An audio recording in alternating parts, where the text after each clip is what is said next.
Fala, fala, meus amigos da Arsenal Brazuca, Barão aqui com vocês para mais um vídeo no nosso canal. Antes de começar esse vídeo, fazer aquele pedidinho que eu sempre faço para vocês. Então, like no canal, sininho para receber as notificações, verifique a inscrição no canal e compartilhe esse vídeo com o máximo de pessoas. Muita gente falando, Barão, quando que vai ser o outro vídeo e tal? Porque eu não fiz o vídeo do jogo contra o Nottingham Forest. Tem gente me pedindo live também. Então vou tentar fazer, mas para isso eu preciso da ajuda de vocês. Eu preciso que vocês deem o like, tá?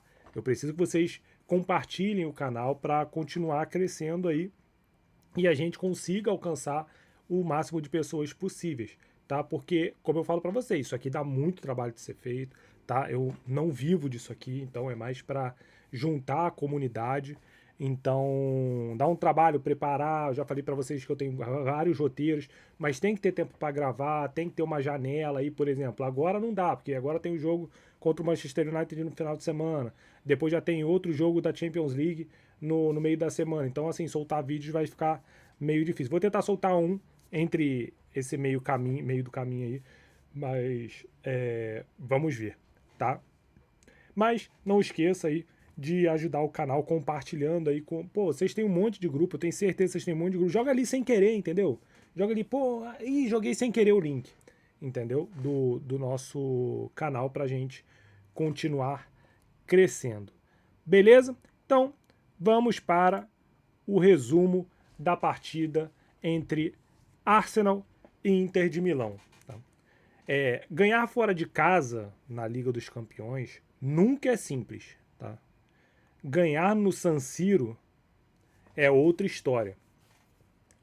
Ontem, na noite lá na Itália, em Milão, tarde indo para a noite aqui no Brasil, o Arsenal não apenas venceu a Inter de Milão por 3-1. O Arsenal se impôs. O Arsenal controlou. E talvez o mais importante do que o placar é que a gente mandou um recado claro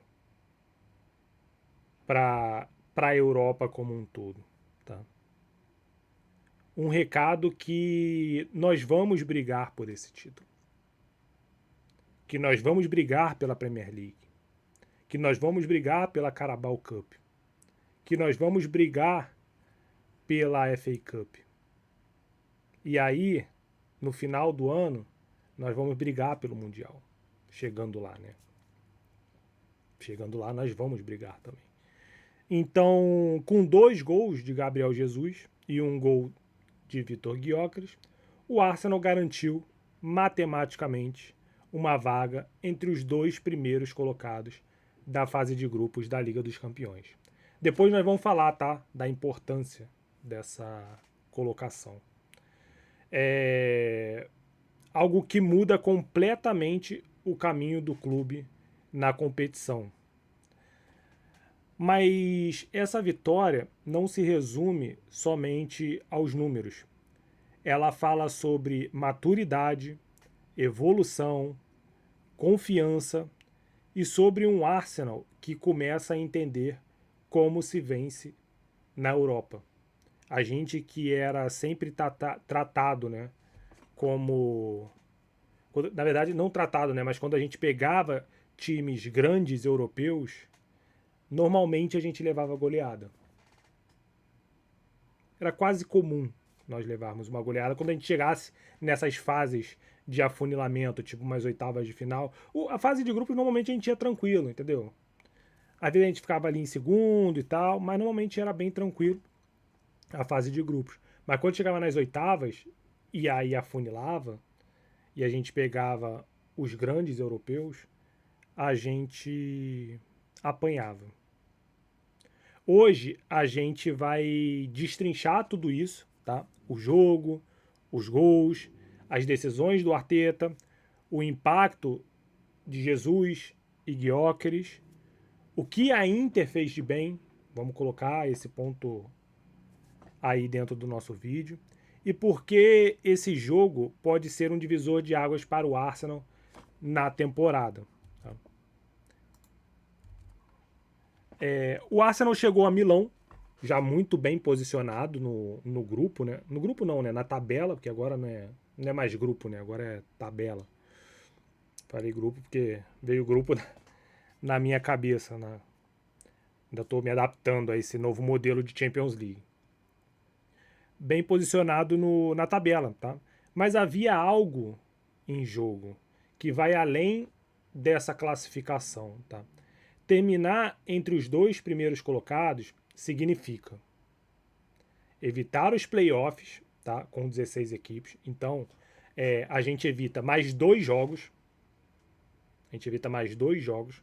E aí, tipo, com lesão, com desgaste. Por exemplo, se os clubes, por exemplo, o Chelsea e o Tottenham, forem para essa decisão de playoff de 16 equipes, eles jogam os seus jogos de ida e volta entre os jogos contra o Arsenal. Então isso seria muito bom, entendeu? Que eles iam desgastar o elenco e a gente estaria descansando. Então isso é um ponto muito bom. Tá? Garantir e decidir em casa as oitavas, as quartas e as semis. Então o Arsenal decide todos os jogos desse mata-mata em casa, que foi um erro absurdo, tá? Um erro absurdo da UEFA na temporada passada. O Arsenal ter que decidir contra um time, por exemplo, que se classificou quase lá entre os últimos colocados, e aí foi passando pelo playoff e tal, que foi o PSG. O Arsenal ter que decidir fora de casa contra o PSG. Ah, Parão, mas não faz diferença. Faz. Por que faz diferença? Porque se o jogo vai para prorrogação, se o jogo mantém empatado, por exemplo, fosse 0-0 no Emirates, 0-0 no Parque dos Príncipes, teria mais 30 minutos de jogo. E aí o PSG teria mais 30 minutos com a sua torcida apoiando. Fora a questão dos pênaltis. Se vai para os pênaltis, a torcida também pressiona. Entendeu? Também pressiona o batedor ali. Então, influencia bastante, tá?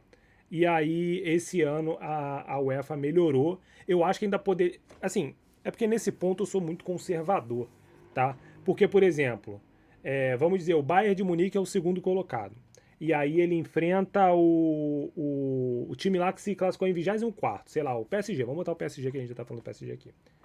Aí o PSG ganha do Bayern de Munique, o PSG vira o cabeça de chave número 2. Então ele deixa de ser o 24º e passa a ser o número 2. Então ele passa a decidir todos os jogos em casa além dali. E isso vai acontecendo conforme os times vão tomando as vagas desses caras. Entendeu?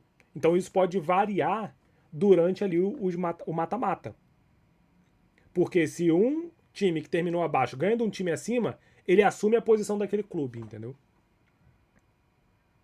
Eu particularmente não gostei.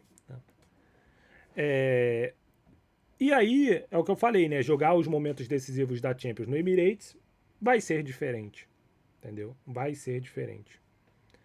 Porque a gente já sai sabendo o primeiro resultado, né? Então, eu acho que faz um pouco de diferença ali na hora da pressão da torcida. E isso importa muito. No ano passado, contra o Real Madrid, o Arsenal mostrou como jogar em casa pode ser decisivo. Vencer por 3-0 no Emirates permitiu ir ao Bernabéu com margem emocional, tática e psicológica.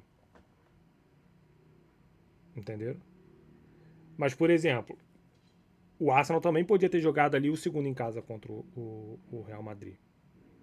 Então, eu particularmente não gosto desse modelo. Não gostei daquele modelo da UEFA, até por isso eles mudaram. Mas também não gosto muito desse modelo agora também. Do cara roubar a vaga do outro. Entendeu? Também não gosto. Mas, enfim. E na Champions, o mando de campo não é detalhe, tá? É muita vantagem estratégica. E aí, o primeiro tempo, a gente pode falar que foi de domínio do Arsenal, tá? Desde os primeiros minutos no San Siro, algo ficou muito claro ali durante o jogo. O Arsenal não estava ali para sobreviver, tá? O Arsenal estava ali para controlar. E isso ficou muito claro durante o jogo. Muito claro. Por que ficou claro?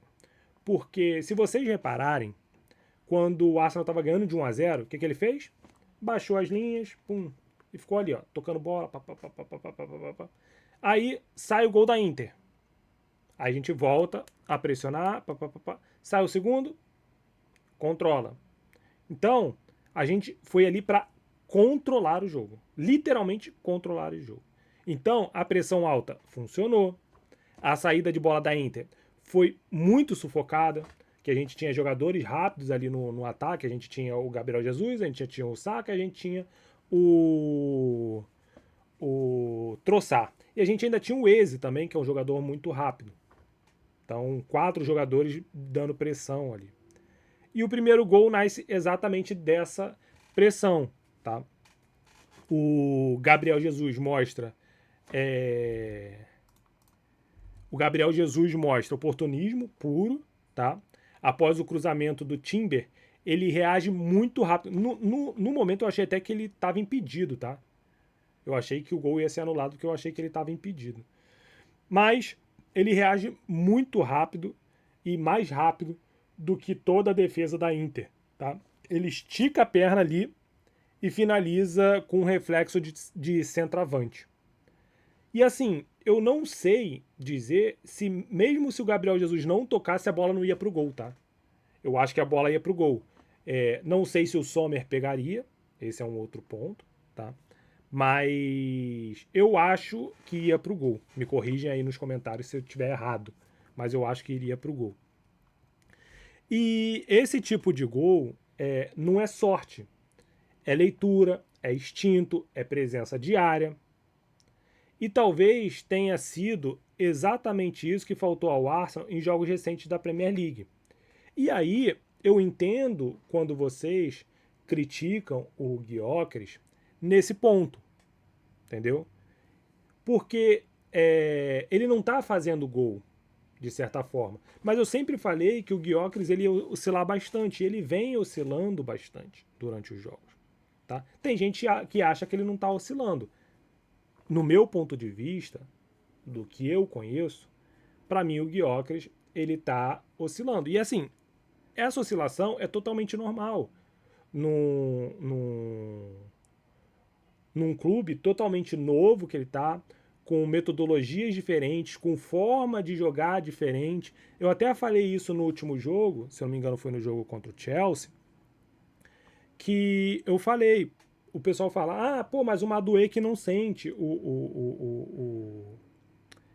a adaptação. Mas o Madueke, ele tá fazendo a mesma função que ele fazia no Chelsea. O Eze e o Gyökeres não, eles estão tendo que se adaptar a uma nova forma de jogar. E isso dificulta muito para eles. Dificulta bastante. Eles vão ter dificuldade nessa adaptação. Isso faz parte, gente. Faz parte do futebol. A gente critica, mas ao mesmo tempo a gente precisa ser racional nesse momento de entender que jogador precisa de adaptação. O jogador não vai sair chegando e jogando. São poucos que conseguem fazer isso. São poucos jogadores que conseguem chegar, vestir a camisa e jogar bem. Porque tudo precisa. Ainda mais se for treinador que é igual o Arteta, que é igual um Guardiola, que eles variam muito dentro do próprio jogo. Eles têm variação tática dentro do próprio jogo. Então, para esses jogadores, eles estão tendo dificuldade. Isso não quer dizer que eles são jogadores ruins. O Gyökeres não é um jogador ruim. Não é craque, entendeu? Mas, por exemplo, eu já falei isso aqui em outros vídeos e vou repetir para vocês.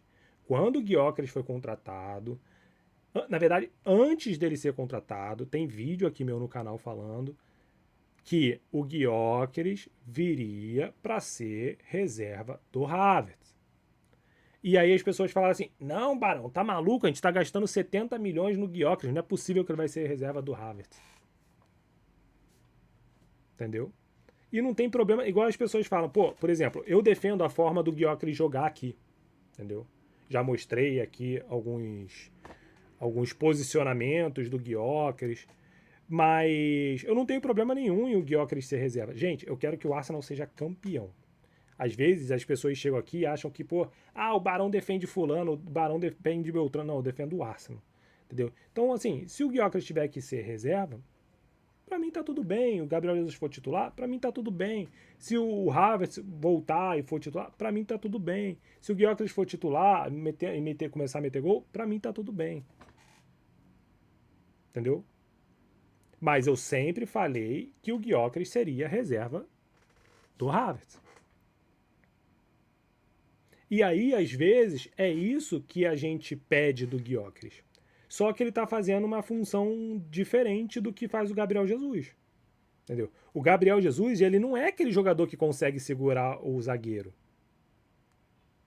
Eles têm estilos de jogos diferentes. O Gyökeres já é aquele jogador que gosta de trombar, entendeu? Que joga com o corpo. O Gabriel Jesus não consegue jogar no corpo contra um defensor. Então são estilos de jogos diferentes. Então esse estilo de movimentação do Gabriel Jesus, em alguns jogos, vai facilitar ele. Mas, por exemplo, eu já falei sobre isso também. Quando o Gyökeres sai de campo, e aí, gente, eu não tô falando que tipo, ele tem que ficar 90 minutos em campo. Não, o Arteta tem que mexer ali no time pra gente poder ganhar os jogos, entendeu? Mas é nítido que quando o Gyökeres sai de campo, o time adversário ataca mais a gente, ou pelo menos consegue controlar mais a bola, justamente porque que eles não têm que se preocupar mais com o Gyökeres. Porque eles literalmente deixam os zagueiros com o Gyökeres ali. Entendeu? Porque eles sabem da capacidade do Gyökeres. Eles sabem que o Gyökeres é um artilheiro. Eles sabem disso, todos os times sabem disso. Então, essa questão de leitura, instinto, presença diária, o Gyökeres ele vai começar a adaptar o jogo dele. E eu falei, ano que vem o Gyökeres vai estar bem melhor. Ele não vai fazer aquela quantidade de gols que ele fez no Sporting, mas com certeza ele vai estar bem melhor. Tá? E aí veio uma resposta da Inter com um golaço, né, do Sukic, ou Sutic, sei lá, não sei como é que fala o nome dele. A Inter aparentemente não sentiu o golpe como muitos imaginavam, tá? O Kivu ajustou ali o time sem a bola, o Barella passou a pressionar mais alto, tá? Mais forte ali. O Thuram e o Lautaro começaram a incomodar a primeira linha do Arsenal. Falando em Thuram e Lautaro, o que jogou o Mosquera para um cara que está voltando de lesão foi um absurdo. E teve até um caso engraçado do Correio dello Sport, colocou o Mosquera como pior em campo, velho. Entendeu? Nas notinhas, né? Lá, aquelas famosas notinhas que os jornalistas dão, sempre saía no jornal. O Mosquera foi o pior em campo. E pra mim o Mosquera jogou demais, pô. Ele atrapalhou muito o Thuram, ele atrapalhou muito o Lautaro, entendeu? Chegava junto na bola, então eu discordo com essa avaliação aí do Correio dello Sport. Mas voltando, o Arsenal, por sua vez, começou a errar alguns passes incomuns. Tá? O Arsenal estava tentando controlar o jogo, mas também com essa pressão melhorada ali da Inter, ele faz com que você erre mais os passes. Por isso que você tem que dar pressão sempre ao homem da bola, para que você faça com que ele erre a jogada. Tá? Então, foram 8 perdas de bola no primeiro tempo, que é algo raro nesse time do Arsenal. Tá? E aí o castigo veio. O Sutic acertou uma finalização perfeita. Teve um bate-cabeça ali na área, né? Então a bola sobrou para ele e ele deu um chutaço no gol, tá? E puniu o Arsenal momentaneamente, que ali meio que deu uma pequena desconectada, tá? E aí naquele momento ali, pelo momento da Inter de Milão, meio que foi justo aquele gol, entendeu? A gente via a Inter de Milão começando a querer pressionar bastante o Arsenal. E aí chega o momento da marca registrada do Arsenal, tá? Se existe algo inegociável neste Arsenal do Arteta, é a força nas bolas paradas, tá? O segundo gol do Gabriel Jesus nasce de um momento já conhecido, tá? De uma forma já conhecida de fazer gols, e isso continua imparável. Aí, cara, às vezes eu vejo as pessoas incomodadas falando: "Ah, é porque o Arsenal só faz gol de bola parada". Eu já falei pra vocês, ó. Tô nem aí. Já falei, ó. Se no jogo final da Champions League a gente ganhar com um gol de cabeça, a taça vem. Os jogos da Premier League, a gente continuar ganhando com gol de bola parada, tô feliz também, quero levantar a taça. Se no jogo final lá em Wembley, da Copa da Liga, a gente fizer gol de bola parada, tô feliz também. Se na final lá na FA Cup a gente fizer gol de bola parada, tô feliz também. Então, o importante é levantar título. O Arsenal só faz gol feio. A Premier League esse ano é a Premier League mais chata de todos os tempos. A Champions League também é, porque o Arsenal também é o líder. É a Champions League mais chata de todos os tempos. Então, desculpa. Eu tô gostando bastante dessa Champions League, dessa Premier League, dessa Copa da Liga, dessa FA Cup. Pra mim, não tá chata. Pra mim, tá super de boa. Tô adorando. Entendeu? Não tá chata, tá super legal. Entendeu? E aí, 9 jogadores da Inter dentro da área, tá, deles, para marcar ali a área deles, né? Uma marcação por zona. E ainda assim, o Arsenal cria superioridade. O Saka, ele cobra bem fechado o escanteio, lá na segunda trave. O Trossard aparece livre, ele cabeceia na primeira trave, tá? O Sommer, de certa forma, ele sai mal ali, porque a bola vai pelo alto na pequena área, entendeu? E Jesus, como todo atacante que entende, tá, está no lugar certo, na hora certa. Isso também é importante. Para um atacante, você está no lugar certo, na hora certa, e isso depende muito do seu posicionamento. E esse foi o 19º gol do Arsenal em escanteios na temporada. Tá? Isso não é acaso, é treino, é repetição, é obsessão por detalhe. Voltando aqui ao assunto rapidamente sobre a questão das bolas paradas. O Arsenal só faz gol de bola parada. Mas engraçado que quando o Juninho Pernambucano fazia muitos gols de bola parada, será que a torcida do Leão reclamava? Quando o Marcos Assunção, pelo Palmeiras, fazia muitos gols de bola parada, o Neto, Marcelinho Carioca pelo Corinthians, Marcelinho Carioca jogou em outros clubes também, Flamengo, Vasco. Alguém reclamava? Eu não vi jogar, mas todo mundo falava que batia muito bem em falta. Zico. Alguém reclamava?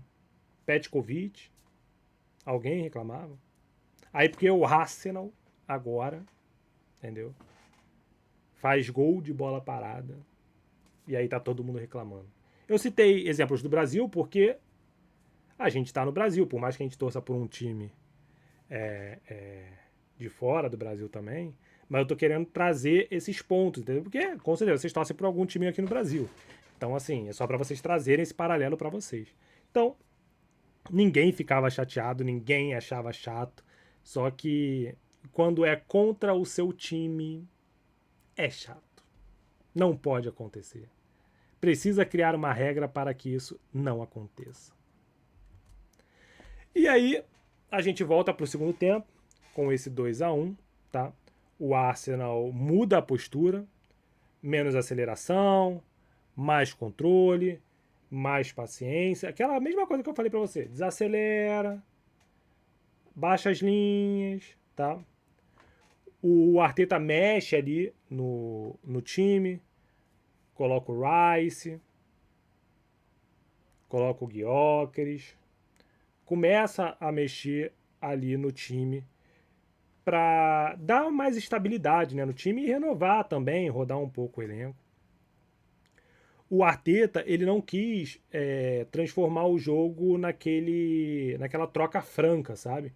Ah, a Inter ataca, o Arsenal ataca. O Arteta não queria isso, porque isso desgasta muito o jogador. Entendeu? Ficar correndo dentro do campo desgasta muito o jogador. Então ele só queria controlar a partida. Tá? E isso também faz parte da postura, porque é uma postura que a gente precisa ter. Pô, a gente tá ganhando.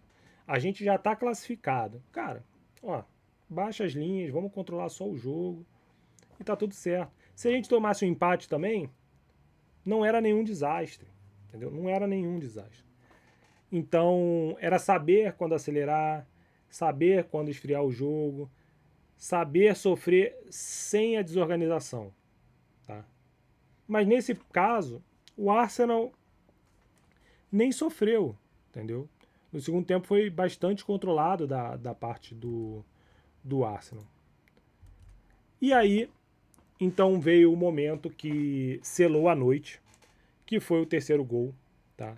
Tudo começou ali com o Gabriel Martinelli, um passe sensacional do Gabriel Martinelli para encontrar o Gyökeres entre as linhas, em transição, que era muito comum da gente ver o Gyökeres fazendo isso no esporte, tá?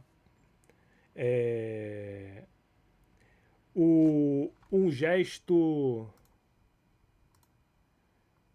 técnico ali que como eu falei, o Gyökeres fazia muito no Sporting. E lembra muito, quem conhece da história do Arsenal, vai lembrar muito do Liam Brady, tá? O Liam Brady, ele jogou no Arsenal entre ali 1973 até 1980, tá? E era comum dele fazer esse tipo de passe, tá? E lembra um Arsenal clássico ali, tá? E aí, o que a gente muito cobra do Gyökeres, né, que é esse atacar o espaço, ele fez. O Gyökeres vai e ataca o espaço que não tem ninguém e no tempo perfeito, tá? Ele tenta ali dar assistência para o Saka ainda, só que a bola bate no calcanhar, o Saka não consegue dominar, a bola volta para ele e ele põe a bola no fundo da rede, um golaço, tá? E aí o Gyökeres não se desesperou, não foi chute forte sem direção, teve calma, teve classe, e é isso que a gente espera que o Gyökeres faça, tá? A gente sabe da capacidade do Vitor Gyökeres. A gente sabe, pelo menos eu sei, entendeu? Muitos aí ficam criticando ele, mas não sei por qual motivo, entendeu? Qual motivo que eu digo assim? Porque às vezes as pessoas ficam chamando ele de bagre, e ele não é bagre, entendeu? Eu acho que você criticá-lo por às vezes estar jogando mal e tal, pô, isso é super de boa. O jogador é normal ele oscilar, entendeu? Nenhum jogador, não lembro quem foi que falou, inclusive foi semana passada, se eu não me engano, falou exatamente isso, que nenhum jogador consegue jogar o campeonato 100%, entendeu? Ninguém consegue. Então existem essas variações durante o campeonato. Mas chamar o Gyökeres de bagre não dá, entendeu? Não dá. Não entro nem em discussão com essa pessoa. Mas a gente precisa acreditar, porque ele é um bom jogador, entendeu? Como eu falei anteriormente, eu acho que ele é reserva do Havertz. Mas, quando ele entrar, ele pode fazer isso aí que ele fez ontem, tá? Aquela finalização colocada no ângulo, tá? Talvez o momento mais importante dessa pequena trajetória que o Gyökeres tem com a camisa do Arsenal. E cada gol que o Gyökeres faz, eu comemoro bastante, porque foi aquilo que eu falei, eu acredito no Gyökeres, eu preciso acreditar no Gyökeres. Porque mesmo que ele não seja o titular do meu time, entendeu? Que eu acho que é o Havertz, eu preciso que quando ele entre, ele faça gol. Quando, sei lá, tiver um 0-0 e o Havertz não estiver fazendo nada, ele entra e faça gol. Quando tiver um 0-0, Jesus não estiver jogando bem, ele entra e faça gol. É só isso que eu quero.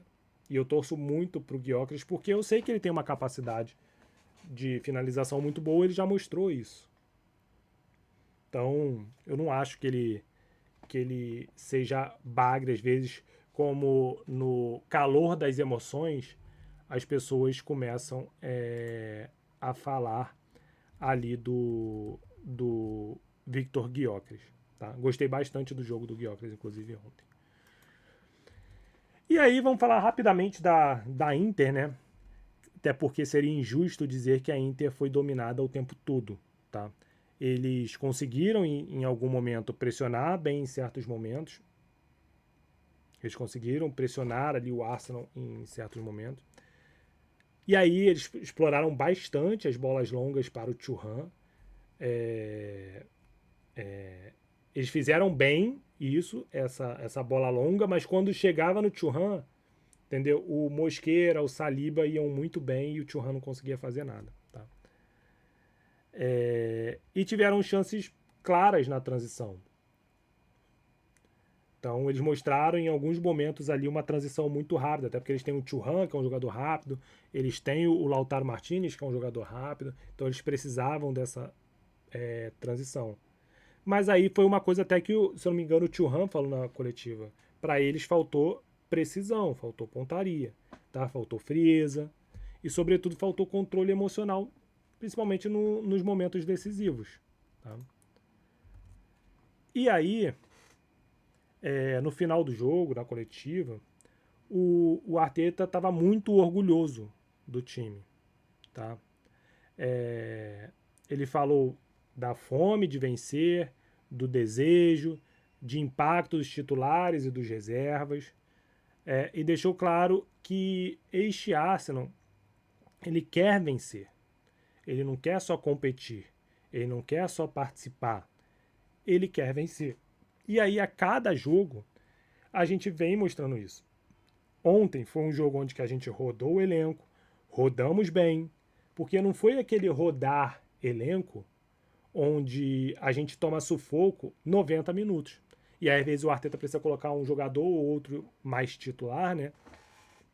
Para tentar decidir o jogo.